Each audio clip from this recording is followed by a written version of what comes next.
গত 5ই অগাস্টে যে ছাত্র জনতার যে উদ্বুত্থানের ফলে যে একটা পরিবর্তন সাধিত হয়েছে এবং এর ফলাফল অনুসারে আমাদের কারাগারগুলো বিভিন্নভাবে ক্ষতিগ্রস্ত হয়েছে।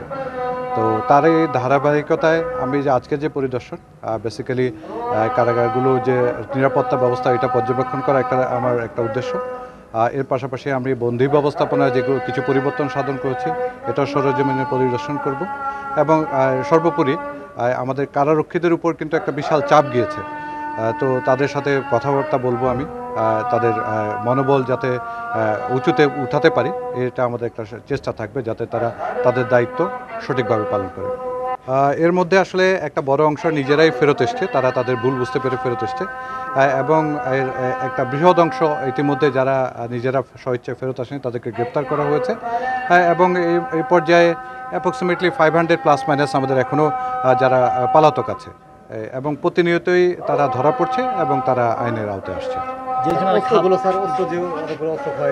জি, এর মধ্যেও বেশিরভাগ অংশ ইতিমধ্যে পুনরুদ্ধার করা সম্ভব হয়েছে, অল্প কিছু অংশ এখনও আমরা উদ্ধার করতে পারিনি, বাট প্রতিনিয়তই আইন শৃঙ্খলা রক্ষাকারী বাহিনী আমাদেরকে সহায়তা করছে এবং অস্ত্র উদ্ধার অভিযান অব্যাহত রয়েছে।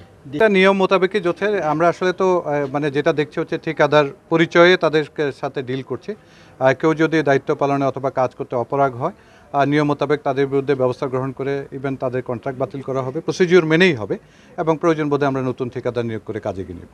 কারাগারের খাবারের মান নিয়ে জি উন্নত করা যায়। জি, এটা আমরা কাজ করছি। আসলে বেসিক্যালি জানেন আপনারা এটা একটা পয়েন্ট ছিল, মন্ত্রী পরিষদ বিভাগেরও একটা পয়েন্ট ছিল, তার আলোকে আমরা একটা কমিটি করেছিলাম। কমিটি তাদের একটা প্রস্তাবনা দিয়েছে যে কিছু পরিমাণ বৃদ্ধি করার জন্য, বিশেষ করে আমিষের পরিমাণ, প্রোটিনের পরিমাণ।